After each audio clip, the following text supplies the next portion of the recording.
All right, everybody, welcome back to the Beans No Ball podcast. And welcome to the 20th episode. We finally made it this far. Obviously, regular season has wrapped up.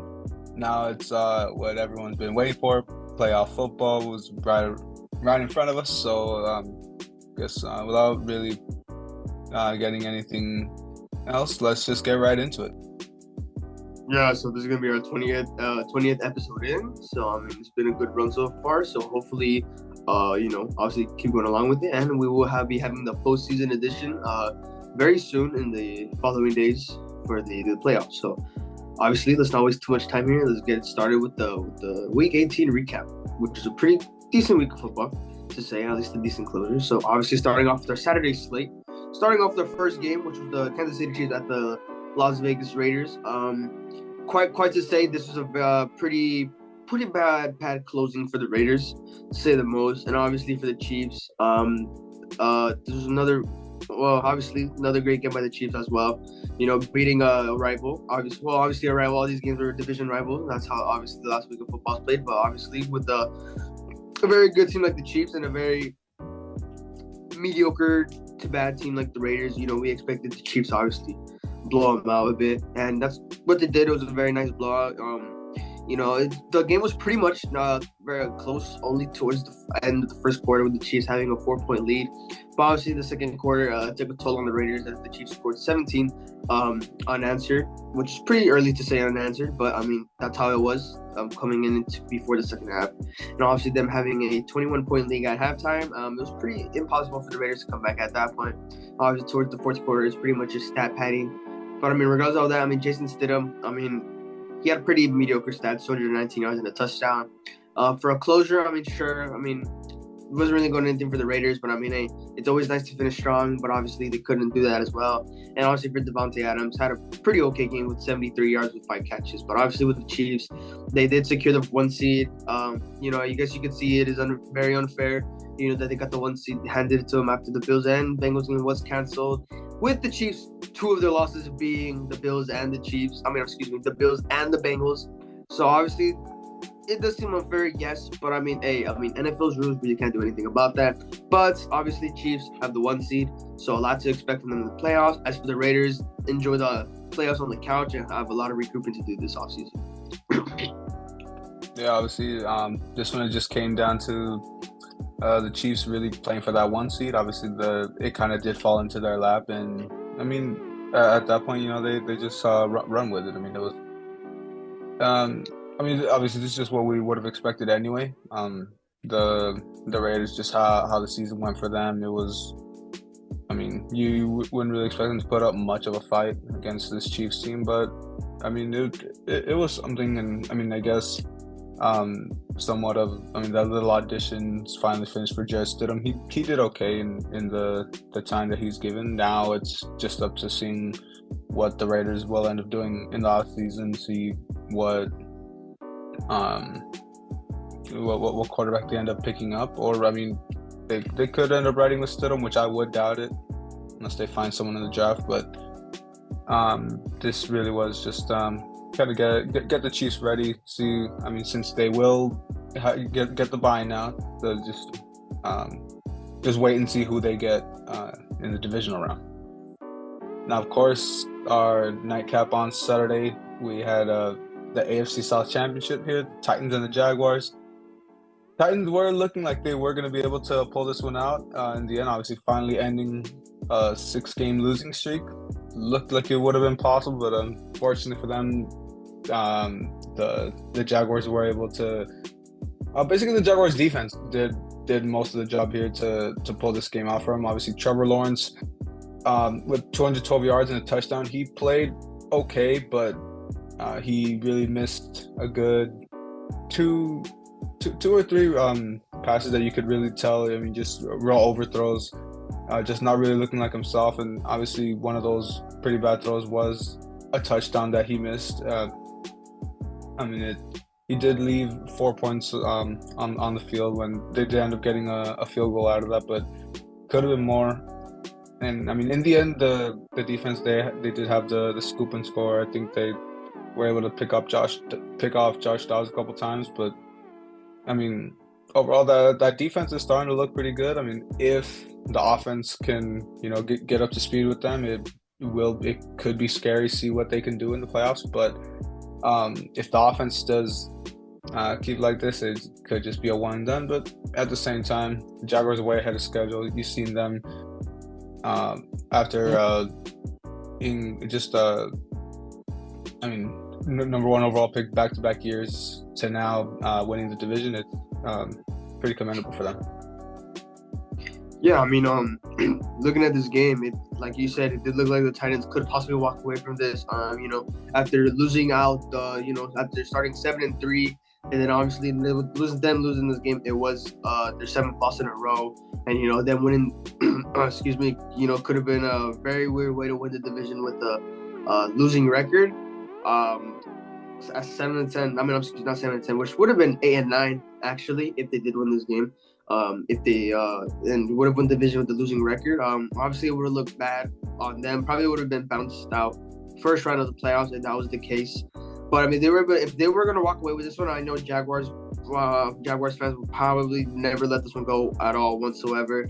But like once again, like you did say, after having back-to-back number one picks, this is good for something good to see for the Jaguars to see here. Making the playoffs and going against the Chargers team, which is going to be a very good game, which obviously we will leave our thoughts for that later on in the episode for the predictions. But I honestly, as for the Titans, losing 7 straight is just, you can't make that up.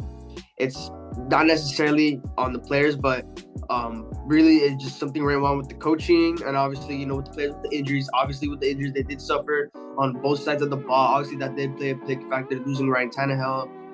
Kind of losing Derrick Henry towards the end, and then having a banged up defense. That is very understandable. But obviously, coaches, they do have to overcome that, and obviously, it's hard. It's obviously hard, but overcoming it is doable, but it is very, very hard, and most teams cannot pull off with it. But regardless, that losing 7 straight is just unacceptable with the team that started 7-3. But obviously, with that said, obviously it's good for the Jaguars to see, and honestly, hopefully see them make a run in this year's playoffs. Now, moving on to our next game, which is a pretty, I wouldn't say ugly game, but it was the Buccaneers at the Falcons.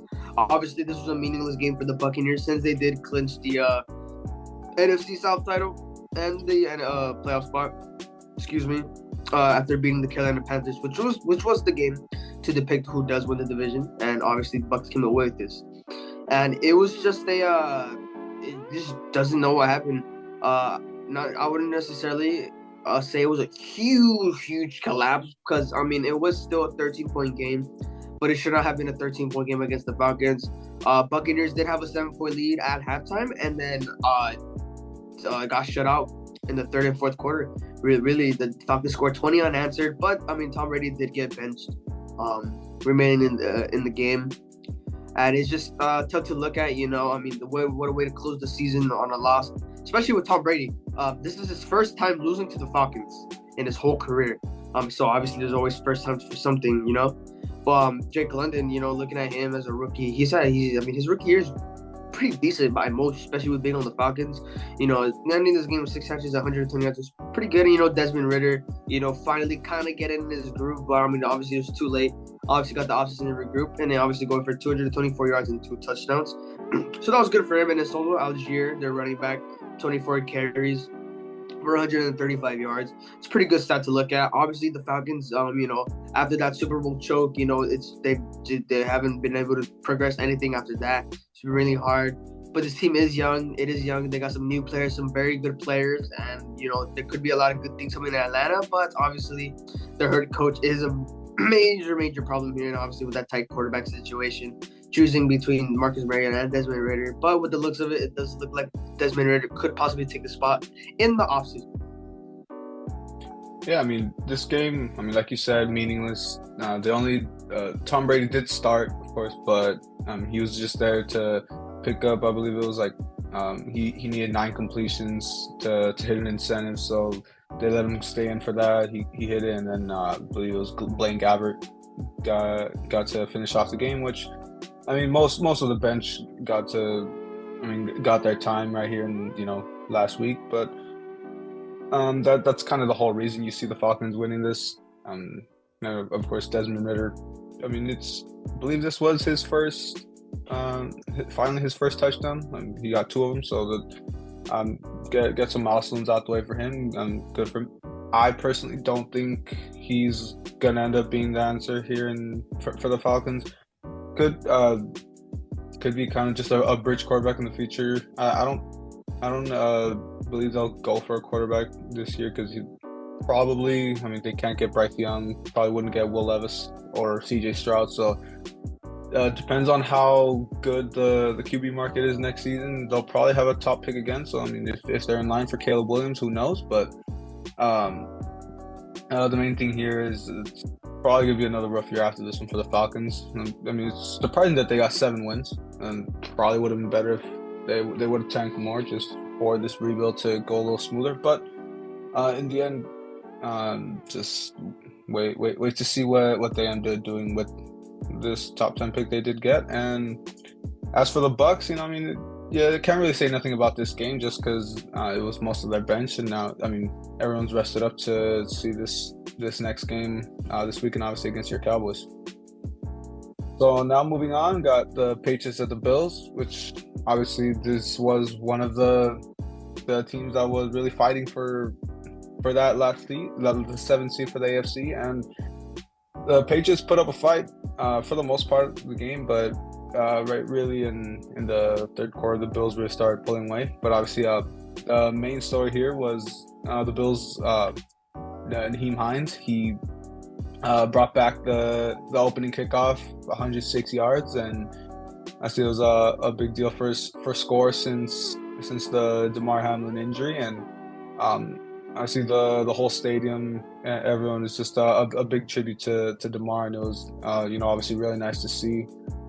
And then of course Hines did end up taking another kickoff back. I think this was about 96 yards, and so I think it's the first time in like 3 years that there was that someone took 2 kicks in the same game. So obviously I remember I was pretty big on Hines back when he was on the Colts. Obviously now getting traded to a real contender, the Bills, it was pretty good for him. See what he can do now. Hopefully as the Bills start a playoff run, see if they can actually finally make that step and make the Super Bowl here. Yeah, I mean, this was a very not necessarily a must-win for the Bills, but obviously closing out with the win is always nice. Then obviously getting this kick started with, like you said, Nyheim Hines, getting the opening kickoff return, and then getting another one later in the game. Sure, you can say NFL scripted, blah, blah, blah, this and that for Hamlin, but I mean, still, it's, great to see, players still reaching out to him during this game. We also saw Dawson Knox tell him he loves him while making the heart with his hands. It's pretty nice to see. But obviously looking at this game, towards the second half, I mean, Patriots could have possibly came back twice, 3 times actually, I should say. But obviously those interceptions by Mac Jones were costly. Obviously, there were a little bad throws there, but I mean, I think 1 or 2 did bounce off the receiver's hands. One of them, including, was Hunter Henry. So that kind of costed them trying to coming back, and they got so many chances towards the fourth quarter, but obviously they couldn't capitalize that. And obviously with Mac Jones, I still think Mac Jones is the answer for the Patriots, but obviously he needs weapons. Like his number one threat is Jacoby Myers.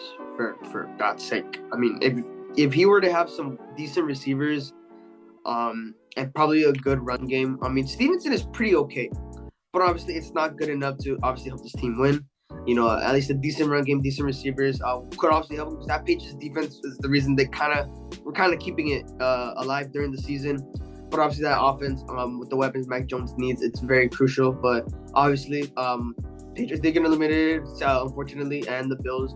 Obviously, Bills, they could have got the 1 seed, but obviously game canceled, and probably with unfairness. But hey, NFL's rules, and that's just how it is. And hopefully, obviously another team that could possibly make a run in the playoffs, depending how the cards play.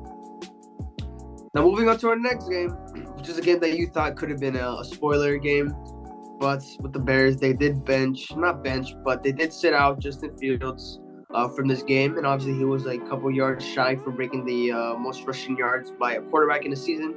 So obviously that's a record that kind of got left out. But obviously with the Vikings, I mean they finished strong here. Kirk Cousins played a pretty okay game for his caliber, 225 yards and a touchdown, which is good. Alex Mattison had a decent game on the ground, only getting 54 yards, but 2 touchdowns, so that's something. And then KJ Osborne making a big step up here with 5 catches, 117 yards. Jay Jettis had a pretty okay game. Wasn't a big monster game like he always has, but obviously with KJ Osborne stepping up, Kirk probably can target him a little bit more other than Justin Jefferson, since Justin Jefferson hasn't been getting very more targets than most of the receivers on the team. But obviously it's always great to step up. But also looking at the Vikings, I think they're 11-0 or 12-0. I do think it's 11-0 in one-score games. And obviously coming into the playoffs, they have a pretty decent matchup against the Giants. In the playoffs, obviously winning by 1 score is not always going to cut it in the postseason. But obviously they went the Vikings' way, so obviously anything can happen. But I see the Bears, closing out 3-14. They clinched the first pick in the draft since I think 1947. So it's been quite some time since it got the number 1 pick. But obviously they could trade up this pick for I think 2 first-round picks. And obviously the Texans choking away this pick after 8 weeks. But it does not look like the Bears will be drafting on a quarterback, since they will stick to Justin Fields. Obviously all they need is some weapons, some good receivers, and then probably a decent running back. He did have Montgomery, but it does look like he might part ways with the Bears organization after a small interview with Justin Fields, and obviously with him interfering with it. But looking into this, Bears just getting prepared for the draft. As Vikings, they do need to prepare for the playoffs against the very tough NFC matchups that's going on. Yeah, I mean, for the Bears, obviously first overall pick for the first time in forever, it seems. To me, I think it's ridiculous that anyone even considers that they'd go quarterback. I mean, they got their guy in Justin Fields. It's that's completely out of question. If anything, I mean, if they do keep this pick, I mean, it'd just be to bolster the defense with Will Anderson from Alabama. Although I do think they'd probably lean towards trading it and just getting a haul. Who knows? I mean, the Colts are someone that really needs a quarterback, and if they're able to get Bryce Young, that who knows if that could help them, build towards the future, or just anyone that really needs a quarterback. That just puts the Bears in a really good position right now with they can get a pretty good haul for this, in the sense that they don't really necessarily need this first pick. And as for the Vikings, I mean, obviously I was high on them for the whole season. Slowly, just the way they've been looking, I'm not really impressed anymore, and not really think that they can go far. So honestly, I might think they're a one and done. I mean, like you're saying about the 1-score games, 1-score games are honestly a pretty good thing when you see. I mean, they're winning them, so I mean, in the end, a win's a win. But playing these close games against inferior opponents is just that shows you. I mean, if you're gonna play like that against losing teams, it's gonna come back to bite you in the playoffs. And I mean, as much as I like Kirk Cousins, Justin Jefferson, it's looking like the flaws are really starting to show come playoff time, and I don't think they'll be able to make that much of a run coming forward. Moving on, we got another matchup that we'll see once again next week in the Ravens and the Bengals, this being the 3-6 matchup. Not much to say here. It was just the Bengals obviously closing out the season with a big win here. I mean, they're avoiding the coin flip. Obviously, all the players were mocking it with a bunch of their touchdown celebrations. If the Ravens would have won, the home team in their matchup would have been decided by a coin flip. Pretty stupid, like Joe Mixon was even saying, the rules usually state that they'll just go off win percentage and all that. But NFL did their own, switched it up for their own reason. Can't say much, but I mean, yeah, just off stats, Anthony Brown got thrown in for just randomly as this, without Tyler Huntley or Lamar Jackson. I mean, They did okay. I mean, 286 yards, but obviously you see those two interceptions did cost them, and I mean it was I believe a two possession game. So I mean, who knows what could have happened? We may have seen a pretty unprecedented situation, but in the end, the Bengals go into this playoff matchup with all the momentum, and we'll see what Joe Burrow and that high flying offense can do here. Yeah, I mean, regardless of this game, I mean, it was pretty meaningless to say the most. But obviously, it's always better to have better win percentage, especially with a team like the Bengals, who possibly could have secured the 1 seed. Which they did beat the Chiefs. But obviously it's pretty unfair, and obviously, like you said, Joe Mixon and the team were mocking the celebration, and obviously I'm all for it, even though their own booth was saying don't do it, but obviously they had to, and it's very reasonable for them to do so. But obviously, it's the NFL; they have their own games, their own mind, and basically, I mean, they do what they want. Can't really do anything about that. The teams are just there. It's more of a business to say so, but I mean, obviously, that's not really the topic here. But I mean, obviously, really nothing really take away from this game. Obviously, other than obviously the Ravens, they could possibly be the last year. Lamar Jackson does play with the team, and they could possibly be moving on for him. And with another news to say, they did sign Roquan Smith to a 5-year extension, which does make him the new highest paid linebacker in the league. The fact that they are paying a very old linebacker here, especially with his time with the Chicago Bears. I mean, he was okay, but obviously Lamar Jackson has pretty much kept this franchise relevant again since the departure of Joe Flacco a couple years back. But obviously, with the looks of it, it does look like Lamar Jackson would probably most likely want to part ways with the Ravens, and obviously, hopefully, they have him back come playoff time, because playoff time will be crucial. And with Lamar Jackson, if Anthony Brown does decide to be the answer for the Ravens, it looks like they could possibly be one and done. Now, obviously, moving on to our next game, which is not really a boring game. It was it was not really a boring game. It was a close game, 1-point game, and it was pretty fun to watch. But obviously, there were no implications on the line other than the Texans, which was securing that number 1 pick. But obviously, this was a nice, good game, of two very bad teams going back at it, back and forth. With the way Texans were playing, up 17-7 at halftime, very nice 10-point lead. Davis Mills did have almost 300 yards, just shy, 2 yards shy, and 3 touchdowns. Same with Brandon Cooks. He's been having a tough time with the team for this season, but he did get 5 catches, not average, but he did secure 106 yards and a touchdown. So that's a good sign to see from Brandon Cooks. So hopefully, he does sign with the competent team this offseason. But obviously, regardless of this win, the Texans did fire Lovie Smith. But it was kind of hard, with the way this Texans team was, especially with Deshaun Watson leaving the team. But, obviously with the sexual misconduct cases, it would make sense. Obviously, it did make sense why he left. But obviously, Texans are a disaster at most. Same with the Colts, they're a disaster. Obviously, signing Matt Ryan last offseason in March was not the answer for them. And they will, like you said earlier, they will possibly be wanting to look for a quarterback in this year's draft in 2 months from now. 3 months, actually, excuse me. But hopefully, Colts do get something figured out, and hopefully for the Texans, it does look like they will be drafting Bryce Young, because Davis Mills does not look like the answer for them as well.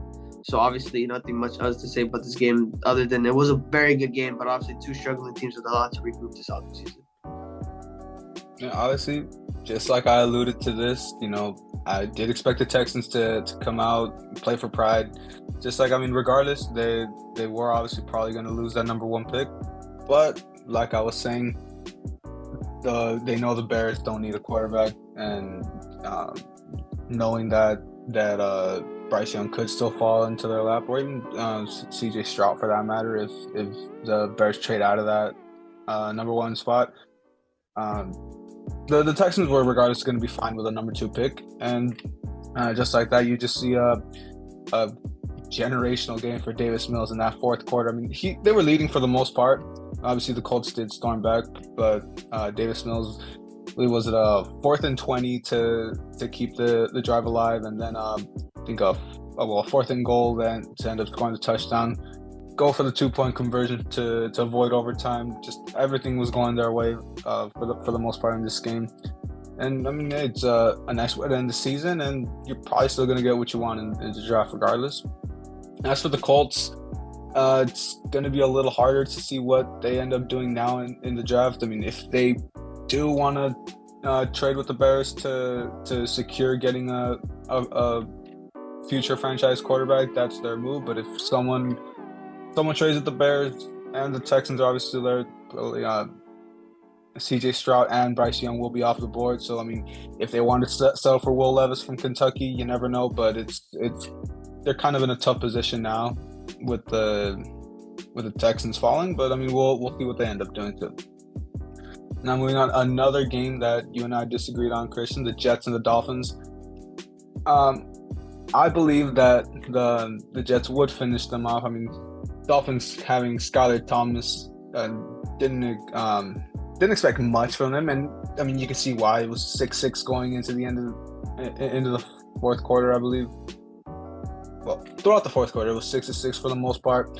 Not any scoring, regardless, but the Dolphins were able to string together one drive to go up 9-6. Then, of course, the little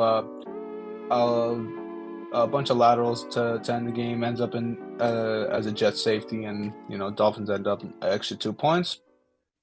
But regardless, it was my prediction that the Jets would be close at least. So I mean, I'll take it for what it's worth. But I mean, still with this win, obviously the Jets do clinch the 7th seed. Also with the Patriots losing, and I mean this avoids the Steelers to getting in. Dolphins clinch the 7th. Yeah, Dolphins clinch the 7th seed. My bad. But yeah, obviously this keeps the Steelers out of the playoffs, which they did get the job done. We'll get to that in a bit, but I mean, yeah, like we said here, main story here, Dolphins back in the playoffs, and obviously wouldn't expect to see Tua in, so it's just to see if Thompson can get anything done against the Bills, or if Bridgewater is able to make his way back. Yeah, so obviously I got the upper hand here with this prediction, especially with the downfall of the Jets, how they've lost all their games to finish out the season. So obviously with that, I had to pick the Dolphins, especially with playoff implications on the line. This was for them, well, for both teams, it was a must-win for them to get into actually, no, it was a must-win for the Dolphins, and the Jets did get eliminated beforehand. So this was a must-win for the Dolphins, and obviously they did pull through with the third-string quarterback. Hopefully they have Tua back for playoffs, since they do have a very crucial matchup next weekend. We will be going over that soon in the predictions, obviously. But obviously Thompson did come in clutch for the Dolphins, and obviously the Jets, they really couldn't beat the third-string quarterback. And obviously for Gary Wilson, he's young and obviously probably the leader amongst the rookie receivers right now. He's gonna have a great season. He's gonna have a great career, but obviously with the quarterback situation with the Jets and Zach Wilson, it's mixed feelings with him, saying they moved on for him. It's his final year, and I saying it's go hell or high water, according to Robert Saleh. So who knows? This offseason is gonna be very intriguing. See what goes on with the Jets. All right, now moving on, we do have probably one of the boring games this week, so I'm not going to go too much into it. But, hey, I was correct about a somewhat Andy Dalton masterclass, but, I mean, it ended in a loss. So, I mean, not really that big of a deal, but Panthers did walk away with this one, a 3-point lead. Saints did get the early score in the first quarter, but after that, they were shut out.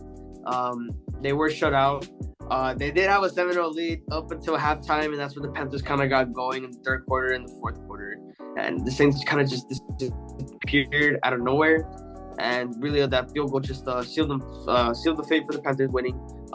Both teams did finish 7-10 in the division, so that's kind of bad to look at, obviously. And obviously, with Jameis Winston did lose coming out of with an injury this season, and he doesn't have to step in. Good games, good master classes, very bad games as well. So obviously, the quarterback situation is going to be a little tough if Jameis Winston is not 100%. And obviously, Chris Olave did have I would say decent rookie year, closing out with 5 catches, 60 yards, and a touchdown. So that's something good to look at, but obviously not going to go too much. There really wasn't anything too much to say about this game. It was just a very boring game regardless. Yeah, I mean, the main thing here, I guess, I'll give you a Andy Dalton masterclass for the most part. But, I mean, shutout in the final 3 quarters of the game, that's probably, what's really going to do it to you when to win a football game in this league.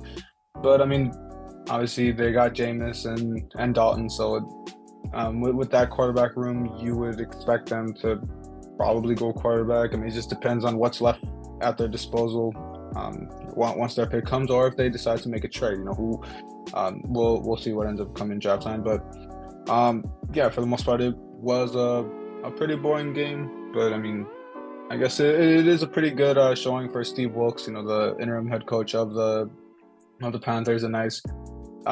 Wouldn't expect to see him brought back, but obviously this could get him a decent job as an OC somewhere else. So it's just time will tell what his future is in coaching. Obviously, we got another game that had playoff implications until it didn't. The Browns and the Steelers. Obviously, main story we could talk about here is Mike Tomlin does keep his streak of not having a losing season. Big, 28-14 win over the Browns. Steelers do finish 9-8, and they were in line to finish off with the 17. But of course, the Dolphins did finish off the Jets, took their opportunity. So Steelers were just one game short, so you could say. But I mean, it is just a good stepping stone. You see the Steelers started 2-6, rock bottom expectations. Obviously, people were already saying that Kenny Pickett was a bust. But you see, I mean, he finished off the season spectacularly, and you can, at least from my perspective, you could say he probably is the franchise guy moving forward, at least. I expect the Steelers to probably be back in the playoffs starting next season, but it's just to see what kind of offseason they'll have and see what they can do to build around Kenny Pickett and give him more weapons and probably bolster up that defense too. Yeah, so obviously with the Steelers, winning this game, they had some hope for playoffs, but obviously with other implications in hand, they did get eliminated with the Dolphins with them winning, beating the Jets. So they kind of did hurt them, but I mean, sure, I guess on the bright side, you could say Mike Tomlin still has yet to have a losing season in his 16 years as the head coach of the Steelers. So, I mean, at least that's something to cope with. But obviously, winning 9 games in this league with 8 losses is not going to get you anywhere to the playoffs. And then obviously looking at the Browns, Deshaun Watson, I mean, sure, he's kind of stepping up a bit, got 230 yards and 2 touchdowns. But obviously, Deshaun Watson, I feel like he'll regroup this offseason, get in his group once again, and hopefully lead the Browns to a nice run next season. But obviously, a lot's going to have to take with that. And obviously, George Pickens is having a pretty decent year. Despite having only 40 catches, he did average, not really average, but despite having 40 catches or around there, or 49, I think, he did get around 740-something yards. With that, with less targets and less catches, like a little bit of catches, and averaging that many yards, he averaged about, I would say, 18 yards a catch with how his stats look. And obviously, Kenny Pickett, looking at him now, obviously since he's got the starting job, throwing interceptions here and there, but obviously he did kind of pick it up a bit towards kind of like the end of the season, and it was looking good for the Steelers, finishing 7-2 for the season. So obviously, bright future ahead for that young Steelers team. Now moving along to our next game, which is another pretty meaningless game, but obviously it was a pretty nice game to look at. Chargers did lose this game. Sadly, Herbert did start. They already playoff bound, so it didn't matter. But obviously, losing to the Broncos before the playoffs, I mean, I would probably feel bad about this one. Broncos did win 31-28 with Russell Wilson having a very good game, 283 yards and 3 touchdowns. And obviously, once again, me admitting that I was doubting Russell Wilson with this playing this season. But obviously, look at it, it is just one season. Nathaniel Hackett really did plummet these Broncos to the ground very bad. And obviously, they did have a good, nice, competent head coach. And I do feel that the Broncos could be something next season. But obviously, Russell Wilson's injury, I don't want to say that wasn't plagued before the season. But obviously, he did get injured once again later in the season with a concussion. And that kind of did hurt him a bit following the rest of the season. But obviously, they got eliminated early. So I really didn't mean anything for them. But hopefully for the Broncos, they do end up fixing something this offseason, with new weapons, and obviously Jared Judy still being a very good weapon for them. She obviously needs more targets, and obviously hoping the best that Russell Wilson does regroup this offseason. And as for the Chargers, they have to hopefully they make a huge run, but they have a very important game against the Jaguars during Super Wildcard weekend. Yeah, for the Chargers, they already saw the Ravens had lost earlier, so this game at this point didn't mean anything. They did wrap up the fifth seed, but you would like to finish off on a win, but it's whatever. They already had their spot locked up, and for the Broncos also finish off good. Like you're saying, it kind of the more we see, the more we could tell it was just Nathaniel Hackett was a bad fit for this team.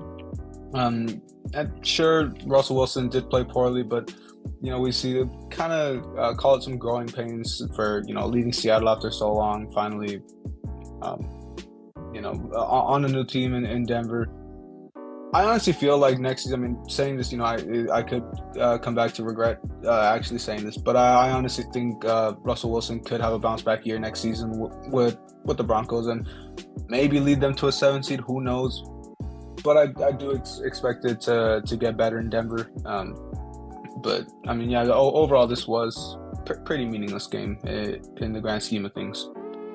Now, of course, we'll move on. Another game that did end up being somewhat meaningless, but an Eagles win over the Giants finally clinched the number 1 seed for the Eagles, and now, of course, clinched the NFC East. The Giants, although we expected them to play at full strength, they did end up throwing, believe is it Davis Webb, who they threw in at quarterback, who actually did pretty respectable for playing, the number 1 seed. Kept it close, 16-22. We're shut out in the first half though, so wasn't looking good. But a nice little second half comeback, made it close. But in the end, the Eagles were playing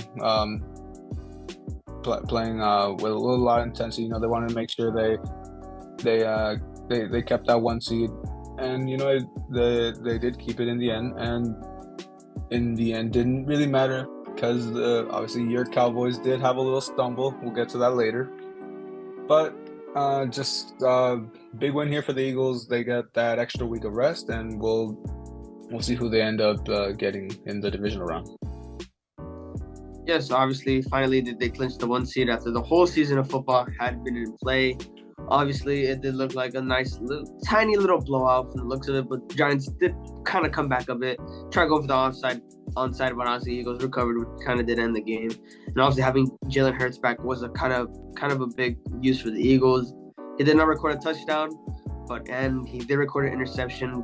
I do want to say kind of that shoulder would be the reason why they kind of stumbled in the playoffs. But with the extra week of rest, I do think Jalen Hurts will be back and healthy 100% for playoffs and for the Eagles to make a run. And obviously, me as a Cowboys fan, I don't want to see that. But obviously, you don't want to prey on players' injuries, and you always want to hope for the best for them. So obviously, do hope his shoulder does get better, obviously. But like I said, the week of rest will benefit him a lot, and obviously the first week bye, that does come in clutch this time. And obviously, as for the Giants, they have a tough little matchup against the Vikings next week, which will obviously go on later on. Now moving on to our next game, which is another game that didn't impact seeding implications. The Cardinals at the Niners. And the Cardinals started off great. I think it was like a 70-yard bomb to the living fossil, AJ Green. So they were up 6-0. Missed the extra point, I believe. And from there, the Niners kind of just snapped 38-13. Brock Purdy leading them to their 10th straight win, and this is probably the scariest team in the NFC, despite the Eagles being the number 1 seed. With that Niners very horrific defense, and I mean horrific in a good way. Very scary defense to go up against, and obviously they're going to be a threat to the playoffs. But obviously, once again, this is playoffs. It is a very different atmosphere than the regular season. And also with Brock Purdy, him being a rookie, obviously not going to discredit him. Playoffs are very different, but obviously, like I said a little earlier, we will be going over that during the predictions. And obviously, to the Cardinals, it was a very rough year for the Cardinals. Losing Kyler Murray twice, Obviously losing him with the early injury in the season and obviously tearing his ACL. So it will be a very hard recovery for him. And hopefully the Cardinals do make a bounce back. And with them recently firing Cliff Kingsbury, So that's something. But obviously Cardinals, they just need really a nice, good, competent head coach in order for them to possibly be succeeding in the near future. Yeah, you did take it for the most part. It was a pretty sound Niners win. I mean, you like talking about that defense. I mean, little stumble, like you said, with that play with AJ Green, but I mean, after the first half, Cardinals couldn't get anything off them. So, I mean, just the Niners coming into the playoffs with all the momentum, and like I said last week, the way they've been looking, they've kind of overtaken me as my favorite to come out of the NFC. As much as I hate saying that as a Rams fan, but only other thing, of course, this being JJ Watt's final game of his career, an illustrious career, obviously will be in Canton once he is eligible, and he even got to finish it off with a nice sack on Brock Purdy. So good for him to get a nice send off, and for the Niners get into the playoffs hot, man. So of course, my game here with the Rams and the Seahawks. I'm not gonna go too deep into this. Was pretty disappointing to see how the Rams lost. I mean, I honestly probably expected them to lose, even though I did pick them in my prediction. Just kind of would have, with my predictions, expecting the Lions to make the playoffs. But we'll get into that later too. The Rams were actually, they were looking good. I was honestly expecting them to hold on. It was looking good, until I guess you could say the Niners did it. The Seahawks ended up getting a good amount of favorable calls. I'm never one to really get too crazy on refs and all that, but in this game there was a lot that I could say was pretty bullshit, and it's whatever. I mean, this did obviously open up the Seahawks to get into the playoffs. I would have enjoyed to get the satisfaction of kicking them out and whatever, but in the end, obviously this game ended up in overtime. The defense made a great stop and put the ball in the hands of Baker Mayfield, hopefully drive us down and let Matt Gay get his field goal. But he made a deep throw to Van Jefferson, underthrew it. Quandre Diggs right there to make the interception, and from there Geno drove him down. They ended up getting their field goal, and Seahawks got one step closer to the playoffs at this point. So I mean, won't say much. Just an end to as I've said all year, pretty disappointing season, and just time to move on in the offseason, see what we can do to fix this team. Yeah, obviously the Rams being the worst. What's the word I'm looking for? Defending Super Bowl champion. Yeah, defending. They are stat wise, and looking at it, they are the worst defending Super Bowl champion in history. That is pretty sad to look. I mean, hey, y'all got a Super Bowl. Y'all may have traded picks away, bought the players, but hey, got no first round picks in the upcoming seasons. But hey, y'all got a ring. I think that's what pretty much matters. And then obviously with Sean McVay possibly going to step away from the coaching position, it does look in limbo, as they say, for the Rams. But obviously for the Seahawks, it's great to see Geno Smith finally get into the playoffs. It's good to see Geno Smith finally playing at a very nice, good level, especially with this time with the Jets, how horrendous he was, and a little time with the Chargers here and there. But obviously him with the Seahawks, they make a huge impact. Now we can see who did kind of won the Seattle and Denver trade looking on this season, but obviously it's a little too early to depict that. You should be happy for Geno Smith. I mean, really, you really can't hate Geno Smith. Sure, you can't bash him for how bad he was early in his career, but hey, from him being late in his career, starting with his first career start with the new team after getting traded, and making the play, just barely clinching into life for the playoffs, I would say that's a very good W. They wrote him off. He didn't write back. That's Geno Smith, ladies and gentlemen. Very, very, very happy for him, to say the least. And obviously with Kenneth Walker as well, a very great rookie running back. Very kind of did make a burst in the league and make a name for himself. And he will be a big impact in the playoffs with the Seahawks.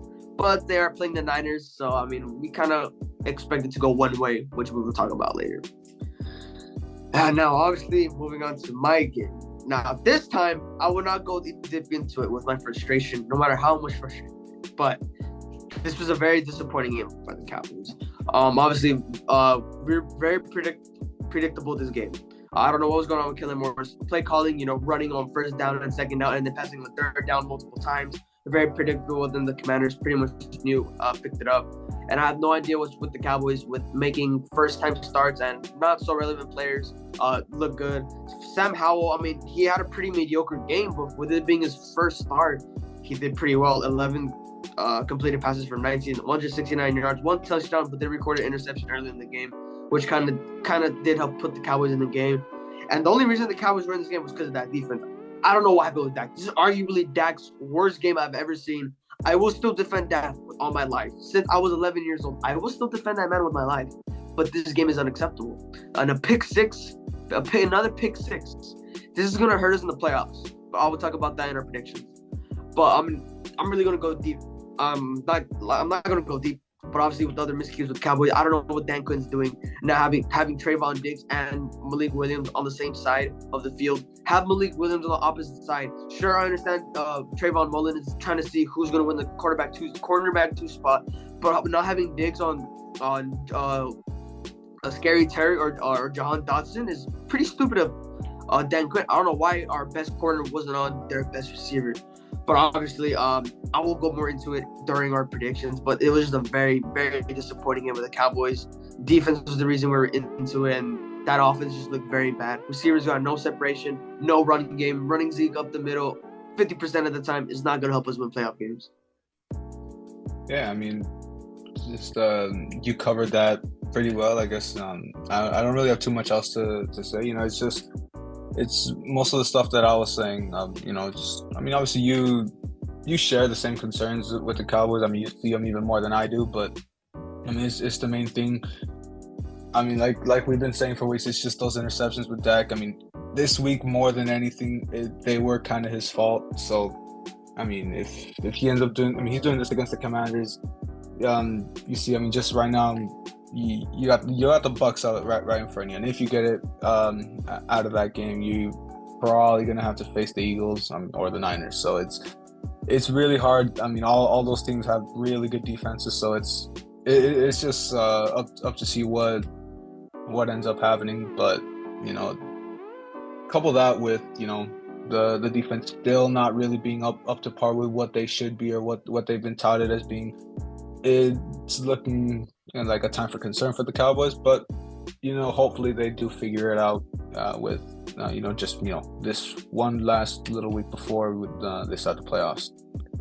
Of course, Sunday nighter, final game of the regular season, Lions and Packers. Really good game. Obviously, at this point, the Lions were eliminated. Packers were in a win-in scenario, but the Lions, Jared Goff, Jamal Williams, that team of destiny, as it seemed, they played spoiler, beat the Packers, keep them out of the playoffs. Would have liked to see the Packers, even though my prediction was Lions. Would have kind of liked to see the Packers spoil the Seahawks party, but in the end, Rodgers just didn't do enough, and the Lions were able to sneak their way past. I mean, for the most part, the first half of this game was pretty boring. I guess you could say it was just a bunch of field goals, just a 6-3 game. Offense started ramping up little by little, and you said Jared Goff outdueled Aaron Rodgers to end the season. Yeah, I mean, looking at this game towards the end of this game, it really did. I would genuinely say it genuinely did put a smile on my face. Kind of got rid of the Cowboys game for the day for me, but this game really did make me happy for the Lions. With the Seahawks winning, Lions couldn't get in the playoffs, unfortunately. But I mean, hey, they had a winning season, which is obviously past the expectations for Lions, and that's something to see. I mean, obviously with Dan Campbell, with his coaching, obviously so much he's done for the team. The team loves him. The players around him love him. The team's chemistry is just phenomenal. Excuse me. Team's chemistry is just phenomenal. They're going to be great next season. I know they're going to be great next season. they just got to fix up that defense. You got to put it into perspective. The Lions had the number one offense for a couple of weeks. Almost 2 quarters of the season, they had the number one offense. A nice, high-scoring, nice, great offense. Despite being 1-6, it was really just that defense screwing them over. And obviously, if they can get that defense fixed, add some good weapons, change up the scheme a bit, get a new defensive coordinator. It kind of looked like with the Cowboys in 2020. Mike Nolan, horrible defensive coordinator. Very inconsistent as well. He had horrible games towards the end of the season. They kind of pick it up, right? But obviously that didn't cut it. They fired him. We signed Dan Quinn. Now the defense is phenomenal now. And I do feel it might be the same with the Lions. They will fire the defensive coordinator, pick up a nice competent great one, and that defense will be great. That offense right now is looking very amazing with Jared Goff, Jamal Williams, and Jameson Williams leading it. And DJ Chark, obviously him with the game-winning catch, knock out the Packers out of the playoffs. And it's just good. Knocking out your division round from the playoffs. And obviously looking at the Packers, this could be Aaron Rodgers' last game, possibly as a Packer. If he decides to retire, then that's obviously the most case that will happen. But obviously, I think it was Jameson Williams that wanted a jersey swap. But Aaron Rodgers did say he wanted to keep that one. So that's either a sign that he's going to retire or he will be going to a new team. And obviously, speculation is going around that he will sign with the Raiders. But obviously, still too early to decide that. And obviously, that does wrap up our final week of football, our Week 18 recap. Obviously, little saddening to see. But obviously, we're moving on to the postseason. We still got a little bit more football, Super Bowl, and a whole long offseason. So obviously, before we get into our predictions, David, let's go over our record predictions from Week 18. Yeah, so, of course, we had 4 disagreements this week. We split them once again, so we went even at 11-5. So in the end, Christian, you did take a 2-game advantage at 165 and 108. I had 163 and 108. Yeah, mixed that up a bit. But those two games that you did end up taking last week did prove to be the difference. So first year doing this, you did get a slight upper hand in our predictions. So with that, I think let's move it right along. Let's get started with our first playoff edition of our weekly preview. Yeah, let's go into it. Hopefully these will make a difference, since this will be moving on forward to a different record, our postseason record. We will be now leaving our regular season record in the past now. Obviously, that's right there is what I win as a comeback right there for the regular season. But obviously, postseason now, so we are now back at 0-0. So now let's see, obviously, which ones will get right with a couple games going on. Now, obviously, starting with our Saturday slate, we have 2 great games going on from Super Wildcard Weekend. The Seattle Seahawks and the San Francisco 49ers. Now, it's always nice to see division rivals in the playoffs playing against each other. That's how we saw the Niners and the Rams 1 year ago, and that was a very great game to see. I do feel that this will not be an easy game for the Niners. It is a division matchup, but with the way the Niners were playing, it could possibly be a blowout. Who knows? But again, looking at it, this is new to Geno Smith in the playoffs. Obviously, this isn't new to Pete Carroll. So he could have possibly kind of helped him here and there. But obviously, they have, today's Tuesday. Wednesday, Thursday, Friday. They have 4 days to prepare for this game. 4 more days to prepare for this game. I do feel it is going to be a close matchup. Very close matchup. Very great game to see as well. But despite of all that, I will be going for the San Francisco 49ers in this game. With that defense, I don't feel Geno Smith will be able to overcome that. Like I said, I do feel it will be a very close game, but I will be choosing the San Francisco 49ers. Yeah, I'm going to have to start this prediction with an agreement here. It's just, you see, like you're saying, these divisional matchups, it's always really interesting when you get to see someone play a team for a third time this season. You're so used to seeing... You've seen that team twice already, so you start to pick up, get a feel for them. So as good as the Niners are, I do expect this to be a tough game for them. Even how much they dominated them on that Thursday night game a couple weeks ago. Regardless, I do expect Geno to have a relatively good game, but I just think that Niners defense is going to be too much, and he's going to get swallowed up by the second half, and Brock Purdy will do just enough to finish off the Seahawks by then. Oh, and I would also like to add that since, like I mentioned, it is his first time looking at Brock Purdy. It is also his first time in the playoffs, and obviously, like I said earlier, playoffs are very different from the regular season. So there is a chance he could possibly have some miscues, have some errors, and who knows? It's very rare with that team that they could lose this game. But obviously, both quarterbacks they are new to the playoffs, so it could even out. But obviously, from looking at it, it could be one-sided. Now, yeah, and yeah, just to bounce off of that, I mean, you mentioned both quarterbacks are in their first, and you got two really experienced head coaches, just like you mentioned with Pete Carroll can guide Geno Smith. Kyle Shanahan can also be quite the same thing for Purdy. So it's kind of an even slate for the most part. It's just gonna see who goes on top. Now, of course, finally we'll go to the night game on Saturday, which this one's another game that we already saw earlier this season in the Chargers and Jaguars. First game, this was when the Jaguars were finally starting to pick it up and really show the possibility of what we assumed would be the future of them. And the Jaguars did come out on top against the Chargers. This was also the time where Justin Herbert was kind of struggling, didn't know what was going to happen. But in this game, we see how much the Chargers caught fire and how good they've been looking. I'm going to have to expect the Chargers to get a little bit of redemption on the Jaguars and their little Cinderella run. As much as I would like to see Trevor Lawrence to, make his own run, going to have to expect the Chargers to take an upper hand here. Yeah, I'm keeping it strong with you. Once again, another strong agreement here. Now, obviously, to start it off with, obviously, my take. This is another team where both their quarterbacks are new to the playoffs, right? Again, different atmosphere, different ways they can get played out. Justin Herbert, him being in the league for a couple years now, and obviously Trevor Lawrence, him being his second year getting the playoffs.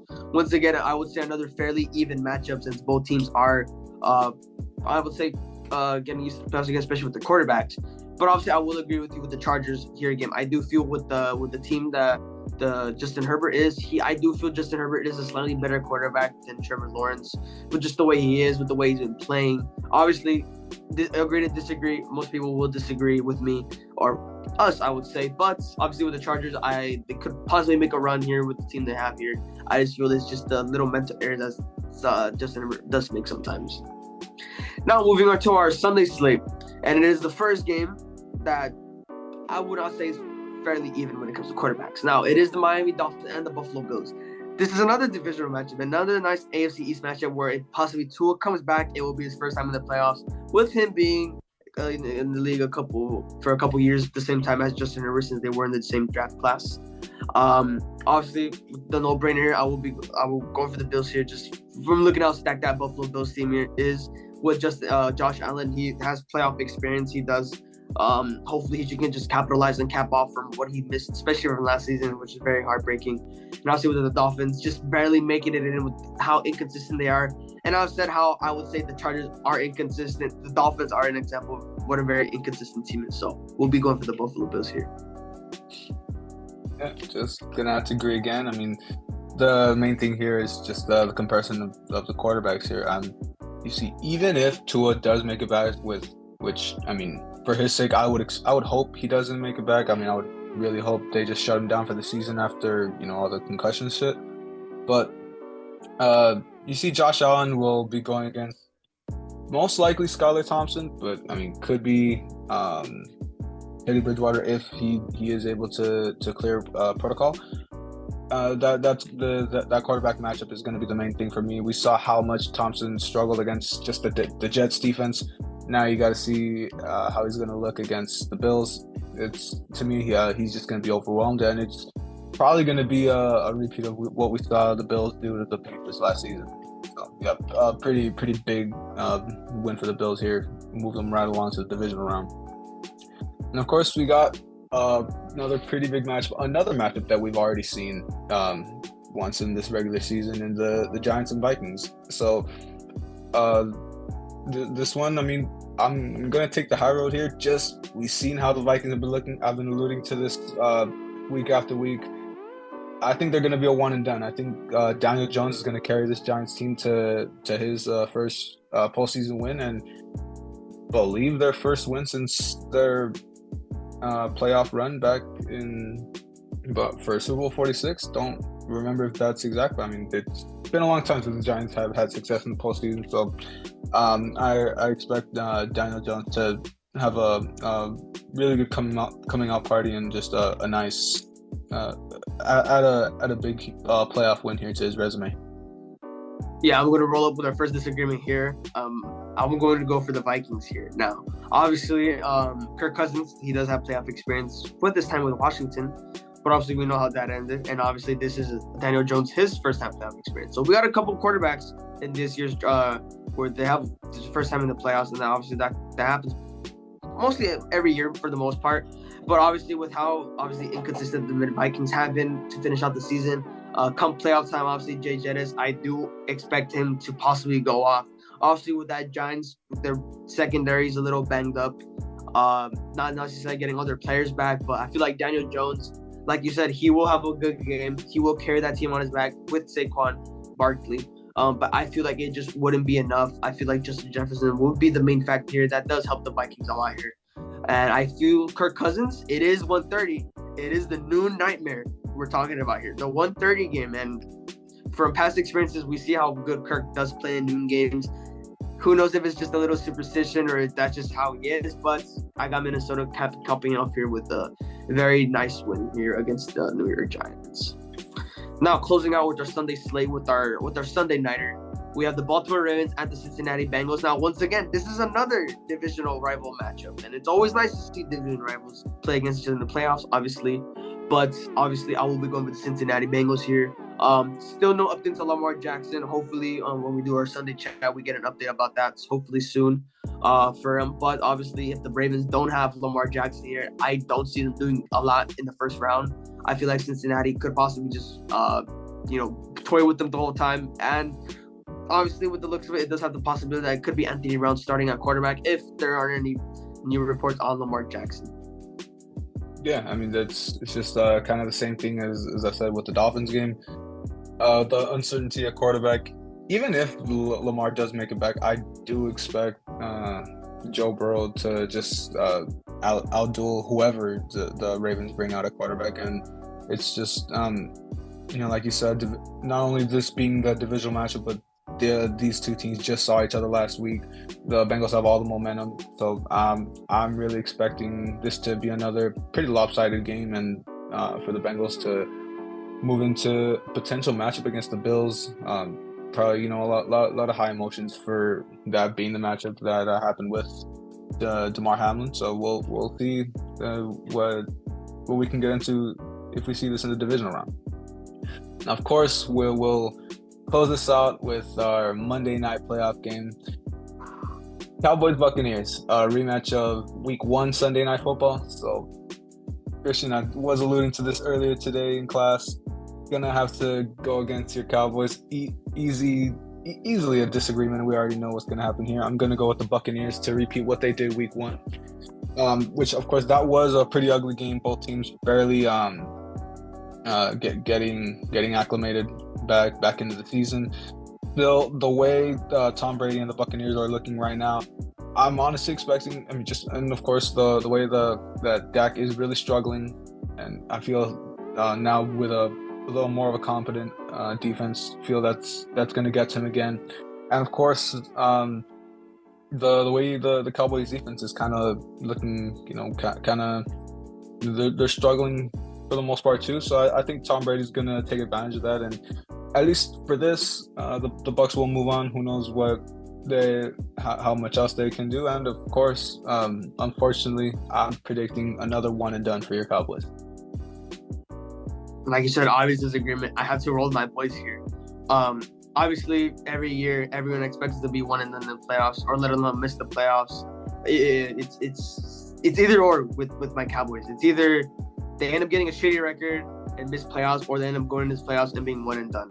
It's the same thing every year with my Cowboys, and obviously everyone expects it, and I don't blame them. because of how inconsistent they've been for the past 2 decades. And, it's saddening to see because I've never really got to experience greatness from this team other than 2016, Dak and Zeke's rookie year. Last year, but you know how that ended. And then this year, really, obviously, like I said earlier, I've been defending Dak Prescott since I was 11, since he was drafted since 6th grade. I've been defending this man for so long. No matter how bad he plays, obviously, I admit he plays bad, but obviously I still defend him. I speak for mostly every guy. Like, I love Dak Prescott. Obviously he is our quarterback, but obviously with the miscues that's been going on, I would say this is probably his worst season. I would say, despite him missing 5 games, with the interceptions. Sure, I'm gonna make the argument 7 of his wins the same, but the other 8 were, and that's bad to look at when you're coming into the playoffs. But I do feel that they're angry. Losing to the Commanders, losing that bad, and obviously looking at last season, finishing strong with the win at the end of does not matter. It matters how they play in the postseason. And obviously, Cowboys haven't had postseason success in so long. They've had, I think, 3. And the most recent one being in 2018 with Dak Prescott against the Seahawks in the wild card. And obviously, losing to your Rams in the divisional, we know how that went. But obviously, I've never really got to see success. But I do feel, I've been saying this I feel, I know, this and that. But I do genuinely feel that we will make a statement in this game. And I do hope for a run in this year's playoffs. Everyone's going to be against us. The whole country's going to be against us this whole offseason. This whole playoffs. Everyone's going to expect the Cowboys to win. And obviously, I don't blame them because of how the Cowboys are. Now, obviously, this is going to be possibly the last year we do see the Dak and Zeke in the same backfield. Because with Zeke, obviously, and then looking at Kellen Moore, his play calling got to change. This defense has to step up. Dan Quinn has to step up. Dak Prescott must fix all his mistakes and his miscues in this playoffs. Run game must be phenomenal. Everything needs to be perfect. We are due for a win against Tom Brady. And I speak for all Cowboys fans. Tom Brady is our father. And every Cowboys fan, not even Cowboys fan, anyone is agree. Tom Brady is our father. He is undefeated against us. He is 7-0. We are due for a win against Tom Brady. I have a strong feeling we're going to make his record 7-1 on Monday. And obviously, I'm getting too long about this, but I'm speaking from the heart. I really do expect my Cowboys to possibly make a change for once and possibly make a run in this year's postseason. Now, obviously, I went a little too deep into that, speaking from the heart, a little emotional here and there, but obviously,